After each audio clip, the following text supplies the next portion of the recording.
Presidente, y si me permiten un segundo tema, el fin de semana se dio a conocer que en 2020 Pemex erogó 204 millones de pesos para pagos a comisionados sindicales de Pemex, 1,200 comisionados sindicales. Esta cifra prácticamente duplica lo que se dio un año antes. ¿Cuál es su postura sobre este tema? ¿No tendrá que haber un ajuste para reducir estas cantidades? Bueno, es importante que se sepa en lo general, porque no tengo los detalles, aunque sí vamos a informar puntualmente. Quiero que se sepa que cuando se revisó el contrato colectivo, a diferencia de lo que se hacía anteriormente, de que había muchos comisionados, es decir, trabajadores de Pemex que hacían labores sindicales, que tenían una responsabilidad sindical, no solo estaban comisionados, sino que tenían derecho a viáticos, todo esto en el contrato colectivo. Así venía, ¿no?, de tiempo atrás, todo el periodo neoliberal. Muy poco se sabía de eso, no se informaba de eso. Entonces, se hizo un ajuste a lo mínimo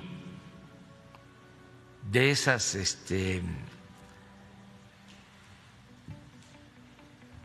cantidades dirigidas al sindicato. Vamos a informar sobre eso, porque en su momento lo dije aquí, cuando se llevó a cabo la negociación del contrato colectivo. Tu pregunta me ayuda a aclarar también otro asunto relacionado. Aquí creo que el director de Contralínea, Miguel Vadillo, planteó algo que yo no sabía, que el anterior dirigente sindical de Pemex, Romero de Champs, estaba de vacaciones,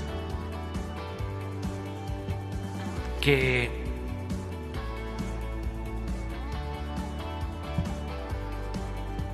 argumentaba que durante el tiempo que fue dirigente no tomó vacaciones y que de acuerdo al contrato colectivo tenía ese derecho de utilizar todas sus vacaciones anteriores, acumularlas, y que esto le permitía estar de vacaciones hasta el 2024. Ese fue el planteamiento de Miguel Vadillo. A mí me extrañó porque no tenía yo conocimiento, pero así era. En efecto, muy buen trabajo de investigación periodística.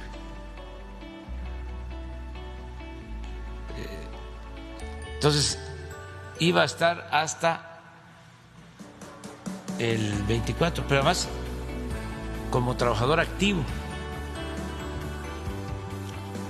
Vadillo planteó que eso sí no podría sostenerlo,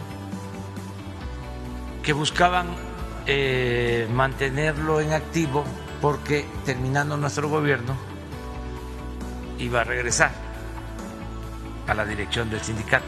Ese era el plan político. Eso sí, yo no lo puedo afirmar. Lo que sí hice fue indagar sobre este asunto y quiero informarle al pueblo de México que a partir del día de hoy el señor Romero de Champs ya presenta su renuncia, es decir, deja de ser trabajador activo de Pemex.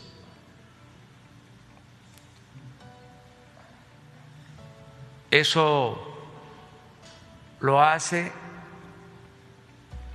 por voluntad propia y también por un exhorto que le hicimos de que aunque fuese legal,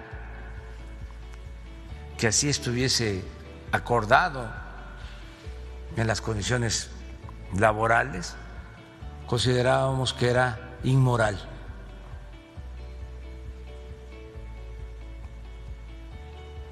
Entonces, aprovecho para informar sobre este asunto. ¿Tendría que derivar esta salida de Romero de Champs en términos del propio sindicato, de la propia empresa e incluso de posibles investigaciones en contra de esta persona? Ya eso ya corresponde a la Fiscalía y a los ciudadanos que tienen interpuestas demandas o denuncias. Ya ese es otro asunto. Este tipo de casos, tanto los pagos a comisionados como la situación de Romero de Champs, tendrían que derivar en una revisión, una nueva revisión de este contrato colectivo. Ya se hizo y hay que seguir haciendo estas revisiones sin afectar los derechos de los trabajadores, porque durante el periodo neoliberal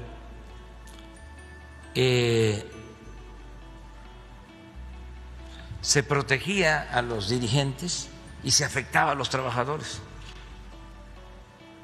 En el caso de Pemex, se despedía a los trabajadores de base con planta o transitorios y se fue agrandando cada vez más la estructura administrativa de los llamados empleados de confianza.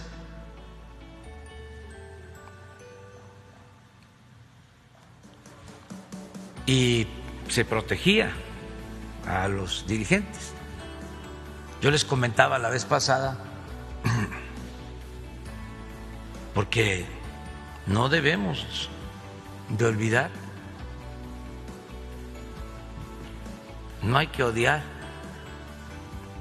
pero no olvidar. Se dice ni perdón ni olvido. Perdón sí, olvido no. Aunque yo también respeto lo que se dice de ni perdón ni olvido, pero en mi criterio, perdón sí, olvido no. Porque el régimen autoritario siempre apuesta a que se va a perder la memoria, a que se va a olvidar. Ahorita estoy recordando un poema en ese sentido de Jaime Sabines, un poema bellísimo sobre la matanza de Tlatelolco. A ver si lo buscas y lo ponemos al rato. Entonces decía que no olvidemos que cuando llega Fox y estaba el escándalo del Pemex Gate, con pruebas de que habían sacado dinero del sindicato para apoyar una campaña presidencial, Se pensaba de que Fox iba a poner orden en el sindicato y terminó en una negociación con Romero de Champs. Y siguió Romero de Champs desde entonces. Esto fue en el 2000. Fíjense, le permitieron estar 20 años más. Por eso hablo de la hipocresía del conservadurismo y de la prensa fifí, porque no se acuerdan de cómo era antes. Pero regresando a tu pregunta, tenemos que seguir revisando los contratos, protegiendo a los trabajadores y quitando privilegios a los de arriba. Cuando se hizo la revisión del contrato de Pemex, la última revisión, llegaron a ofrecernos de que para no perder privilegios, los dirigentes nos autorizaban que incrementáramos la edad de jubilación de los trabajadores de Pemex. Fíjense qué dirigentes.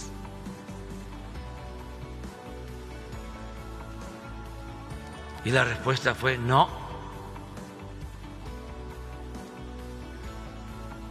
porque no somos iguales. Eso mismo de aumentar la edad de jubilación lo hicieron en el sexenio pasado con los trabajadores electricistas. Bueno, con los trabajadores del SUTEN, porque a los trabajadores del ESME le fue peor. Pero a los del SUTER les aumentaron la edad de jubilación en una revisión del contrato. Puedo informar, ya lo he hecho, de que en la reciente revisión del contrato se corrigió ese abuso. En beneficio de los trabajadores volvió a quedar la misma edad para la jubilación de antes de la reforma antilaboral. Entonces, tenemos que revisar los contratos, pero siempre apoyando a los trabajadores.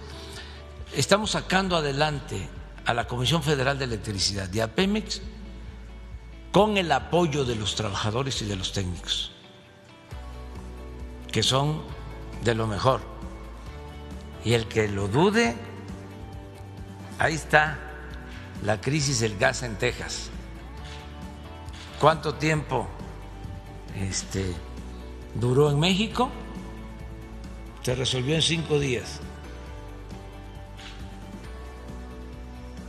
Ya no voy a decir cómo les fue en Texas, pero fue una crisis grave. Nada más que un reportaje sobre eso, de las diferencias. Está difícil que lo haga el Reforma. Este tema, presidente, si considera que a partir de esta salida puede venir una nueva era democrática Sí. y de mayor limpieza en el sindicato. Sí, porque ya se hizo la reforma laboral y los trabajadores tienen que elegir libremente a sus representantes.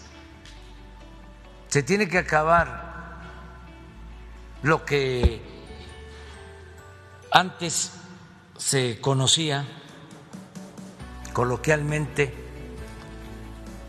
como charrismo sindical.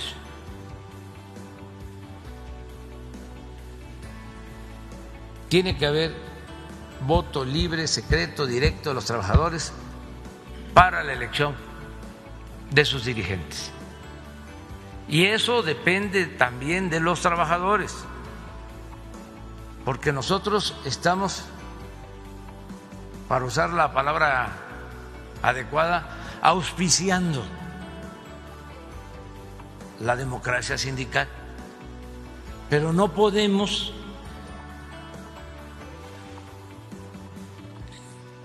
meternos en la vida interna de los sindicatos. Eso corresponde a los trabajadores. Ellos tienen que tomar la iniciativa y nosotros garantizar de que haya democracia sindical. Pero no podemos nosotros intervenir apoyando una planilla al interior de un sindicato. Eso no nos corresponde. Es un proceso que se tiene que ir dando, porque debe de haber en México democracia, no solo para elegir a gobernantes, democracia sindical, democracia en la escuela, democracia en la familia, democracia como forma de vida. Pero todos tenemos que ayudar, y también que los aspirantes a cargos en sindicatos pues tengan el propósito real, auténtico, verdadero de ayudar a los trabajadores, que no estén pensando que es el quítate tú porque quiero yo, porque para la renovación en los sindicatos, pues los que aspiren a representar a los trabajadores tienen que ofrecer que van a ayudar a los trabajadores, que van a ser auténticos representantes de los obreros o de los trabajadores. No lo mismo de siempre, que aspiran para ellos sacar provecho en lo personal, nada más estar pensando en ellos, en sus familias, en sus amigos. Entonces tienen que ser auténticos dirigentes.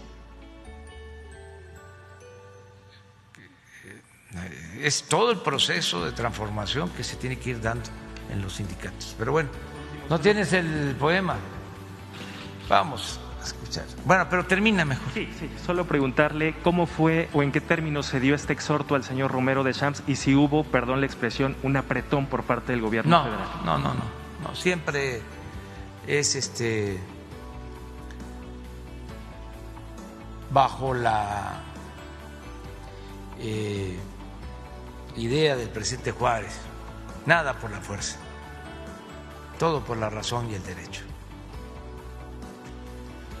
A ver, es sobre la memoria. Es que el autoritarismo apuesta a que nos vamos a olvidar. A ver, esto es precioso.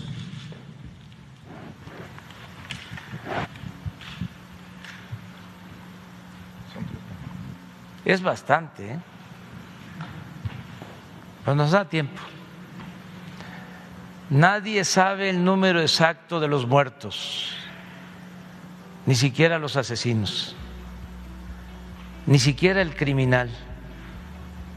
Ciertamente Ya llegó a la historia este hombre pequeño por todas partes, incapaz de todo menos del rencor. Tlatelolco será mencionado en los años que vienen, como hoy hablamos de Río Blanco y Cananea. Pero esto fue peor. Aquí han matado al pueblo.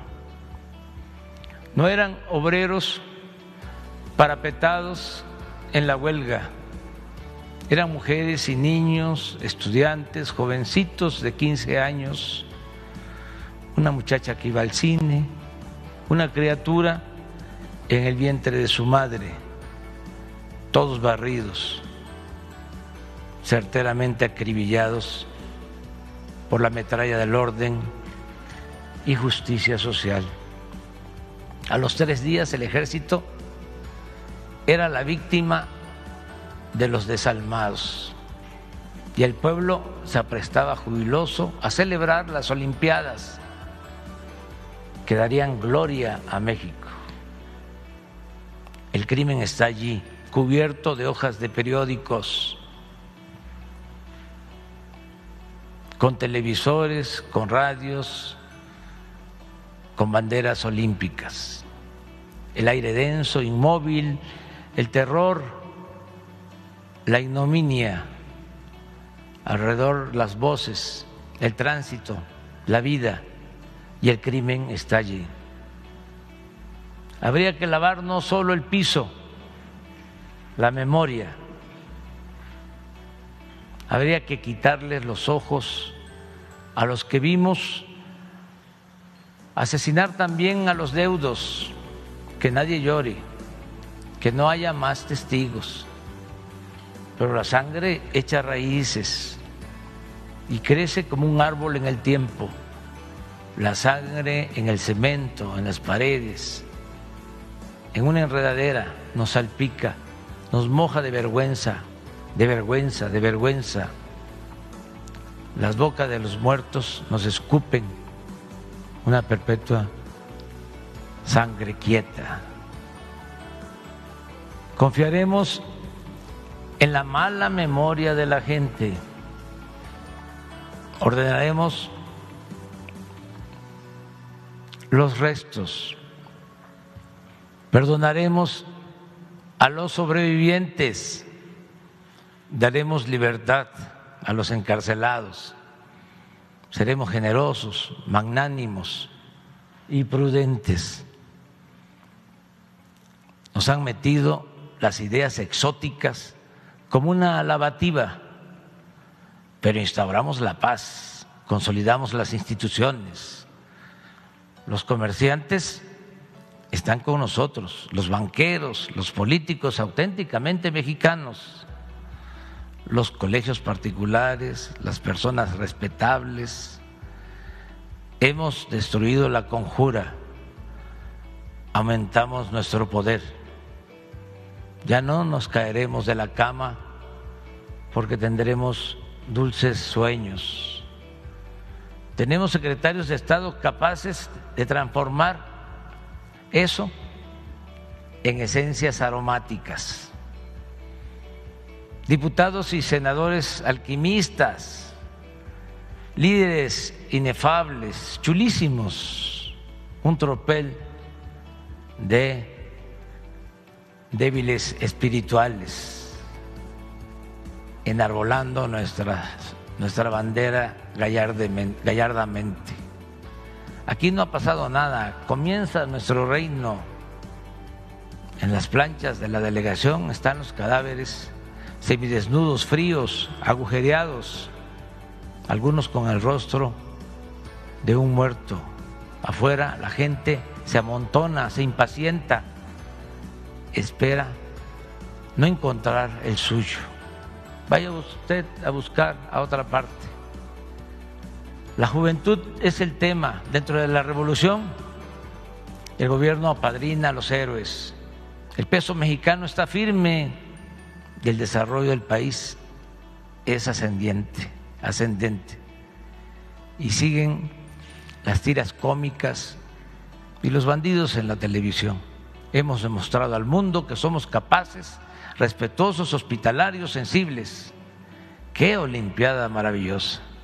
Y ahora vamos a seguir con el metro, porque el progreso no puede detenerse.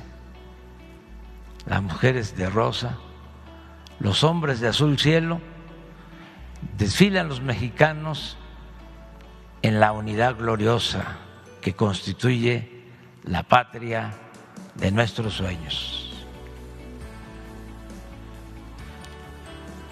¿Cómo lo ven el poema? Cuando fui jefe de gobierno hicimos 3 puentes para comunicar Santa Fe con Álvaro Obregón en las Barrancas y me pidieron mi opinión sobre cómo ponerle a la avenida y a los puentes. La avenida es la Avenida de los Poetas y los 3 puentes llevan el nombre de 3 grandes poetas que admiro mucho: Octavio Paz, Jaime Sabines y Carlos Pellicer.